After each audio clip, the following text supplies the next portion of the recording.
মিরপুর স্টেডিয়ামের পিচকে ধানক্ষেত বলে অনেকে। সেখানে বগুড়ার শহীদ চান্দু স্টেডিয়ামের পিচকে সেরা বলে স্বীকৃতি দিয়েছেন বিদেশি ক্রিকেটাররা। কিংবদন্তি ক্লাইভ লয়েড বলেছিলেন এটাই হবে বাংলাদেশের সেরা স্টেডিয়াম।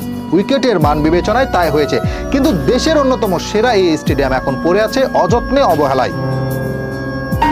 শুধুমাত্র রাজনৈতিক প্রতিহিংসার কারণে আওয়ামী সরকারের আমলে এখানে কোনো ম্যাচ আয়োজন করা হয়নি। শুধুমাত্র বগুড়ায় অবস্থিত বলে করা হয়েছে এই বৈষম্য। বছরের পর বছর রক্ষণাবেক্ষণের অজুহাতে কোটি কোটি টাকা খরচ হয়েছে, কিন্তু কোনো কাজই আসলে হয়নি। অযত্নে, অবহেলায় থেকে নষ্ট হয়েছে ফ্লাড লাইট থেকে শুরু করে গ্যালারির চেয়ার পর্যন্ত। অথচ বগুড়ার এই স্টেডিয়াম বাংলাদেশের জন্য লাকি ভেন্যু হিসেবে পরিচিত। এখানে মাত্র 5টি ওয়ানডে ম্যাচ অনুষ্ঠিত হয়েছে, যার 4টিতে জয় পেয়েছে বাংলাদেশ। দেশের ক্রিকেট উত্থানে অনেক স্মরণীয় মুহূর্তের সাক্ষী শহীদ চান্দু স্টেডিয়াম। শ্রীলঙ্কার বিপক্ষে এই মাঠে প্রথমবার জয়ের স্বাদ পেয়েছিল বাংলাদেশ। এখানে ইতিহাসে